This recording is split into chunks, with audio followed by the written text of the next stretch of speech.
I am the lunatic, the dedicated lunatic. Always play with dedication. My Instagram is in the description.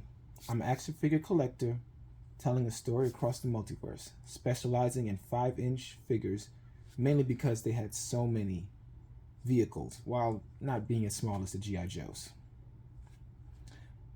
I've always been fond of action figure vehicles. They're not as common as they once were.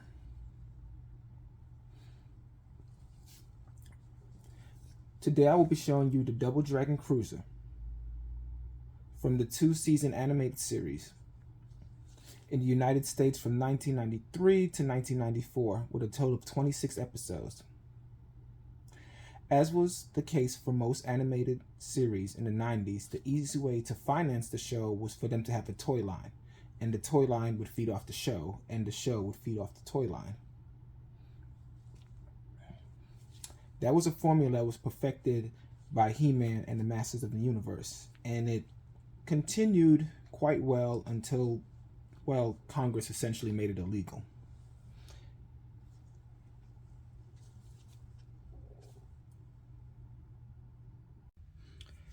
One of the first things I want to go into is the stickers. I applied these stickers myself. I actually was very fortunate to find this with the box unopened. The box was damaged, but it was unopened, so I'm the first person to have the opportunity to play with it. So I put the stickers on. There's not many. You have the hubcap stickers that you can see here. 1, 2, 3. I love the grill sticker. I thought having a grill on this kind of vehicle really put it in a special place doing the whole two-door coupe thing. The next stickers, and we need to go forward a little bit, boom, are the rear stickers. These really go with the whole style of the car. The 4 taillights. I love the Double Dragon license plate, and I do want to note, even though you can see it, I want you to very clearly notice that that is in fact a Double Dragon symbol there. And lastly, when you turn it again, it has the same stickers on the side. I would have enjoyed some headlight stickers, but that didn't happen. Now, I'm going to put some figures into the vehicle because that's part of its functionality too. Can it actually carry the figures? The figures I picked are from the X-Men line, but you're probably not familiar with this style of the X-Men depending on your age. These X-Men are from the late 80s, early 90s. So this will be Cyclops. He will not be wearing his all-blue uniform with the yellow straps. He's going to be wearing his X-Factor uniform from when he was on X-Factor as their leader. So he still has his head covered, and it's a white and blue uniform. It was roughly in the 90s when that happened. If you're not too much into comics, I'll try not to bore you with the details.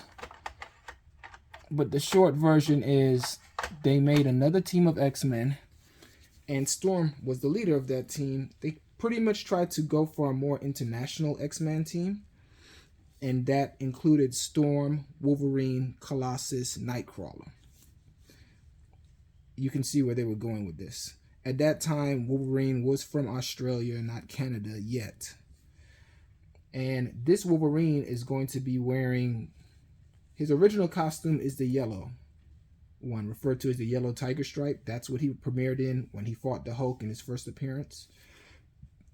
He'll be wearing this brown and tan one to kind of bring back the whole concept of a woodland creature.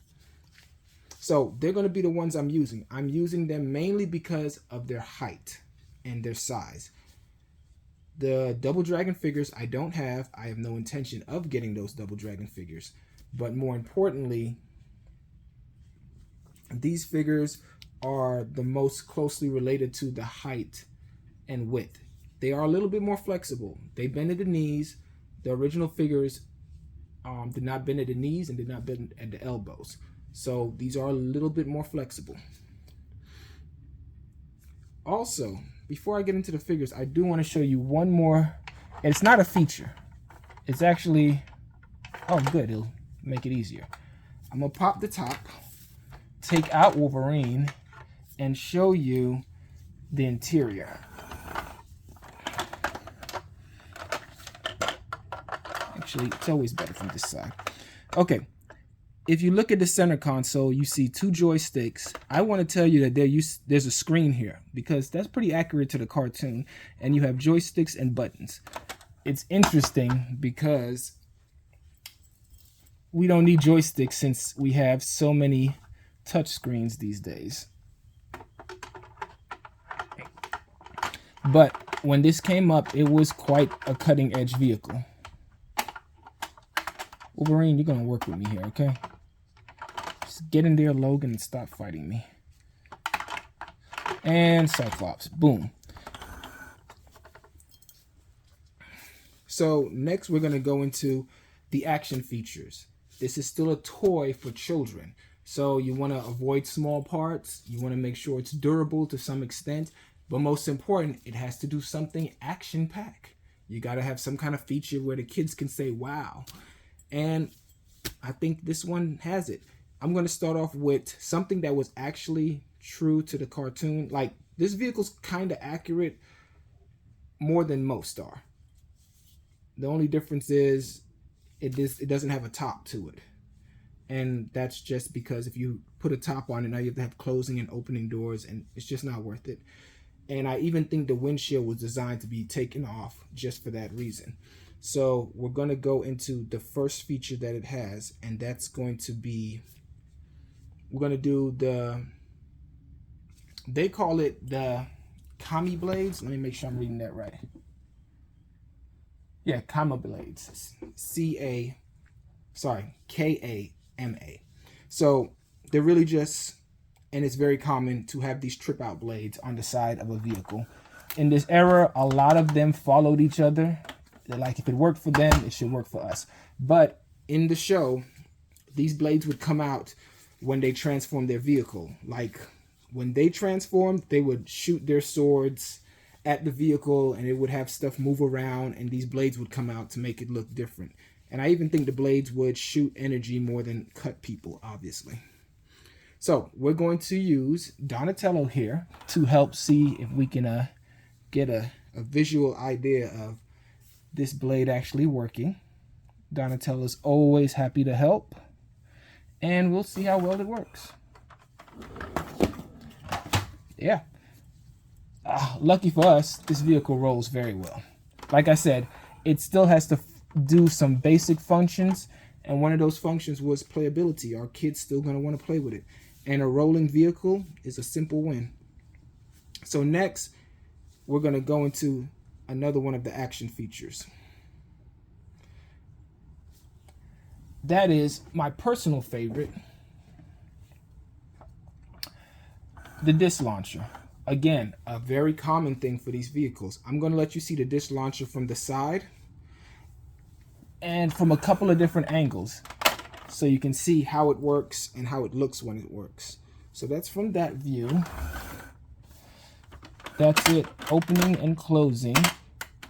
And from the rear. Now this view I'll use last because there's no point in seeing it if you don't get to play with it. I'm not aiming, but my trusty Voltron and Dragon Zord figures will take the brunt of this.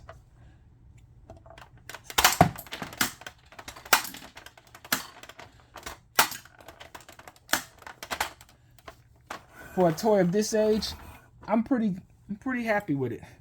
These guys look like they took a kind of a rough one. I've seen those disc launchers have all kind of technical issues. So I'm happy with how well that worked. The last feature is going to be the rocket launcher. And if you looked at the box art, you can kind of still see it right there. I thought it was one of the best ones because it was quote-unquote secret. You won't know it until you look at it. But this is what it looks like from this side. A straight on lets you see the missiles easily. But once again, what's the point if it's not fun? Now, I think the disc launcher is better, but You got to have a couple spring-loaded elements to keep the kids happy. And this one fires a single missile, even though it has 3. After you fire the first one, you reload. Only the center one actually fires a missile. So after you fire one, you reload, fire a second one,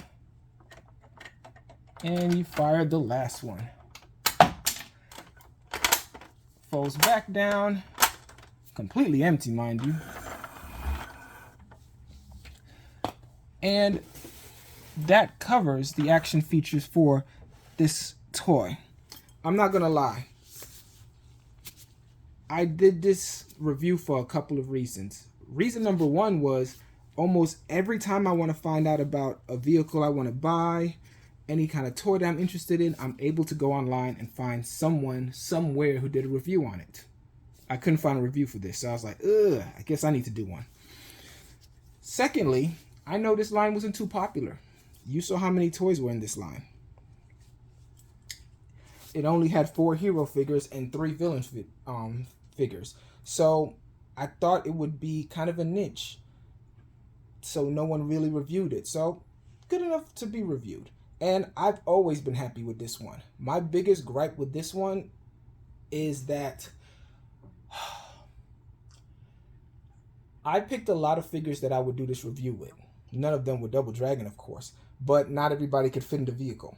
That's probably my only real beef with it, is that it does fit 2 people, which a lot of the Batman vehicles did not do. I mean, Batman rolls alone most of the time, so it kind of fits in. But this one fit 2 figures, and yes, it stars 2 characters, Jimmy and Billy Lee, so that makes sense. But I have a couple of Ninja Turtle vehicles, and I have the Ninja Turtle vehicles because you can usually get a full team in there. Even the X-Men Blackbird only holds 3 figures. So that's my only beef with this vehicle. I really do enjoy it. I hope that this review was good for you. I hope it gave you some very basics on how this vehicle should look if it's fully assembled, so you can know if someone's selling you one and it's missing parts. It should come with 3 missiles and 3 discs. And I'll tell you right now, discs go missing all the time, and when they go missing, they're almost impossible to find something else that's going to fire properly in that designed area. But the disc launchers are usually my favorites. You will get 3 missiles, and although this is really old, I'm the first person to have it, and when it was new, $19. When they marked it down, $6. And that was from KB Toy Stores. You can see the tag right here on the side. And I paid probably about $25 before shipping and handling. I've always been happy with this toy. I'm really happy to rebuy this toy. And if you get it, I think you'll be happy with it. I hope this has been a helpful video so you can understand what this toy is, when this toy was. You're talking early 90s, late 80s. Well, yeah, early 90s, mid 90s. The 80 toys were really the X-Men toys. I have been the dedicated lunatic. Play with dedication. And if you want to see some more of my work, check me out on Instagram at dlunatic. It's in the description. Play with dedication.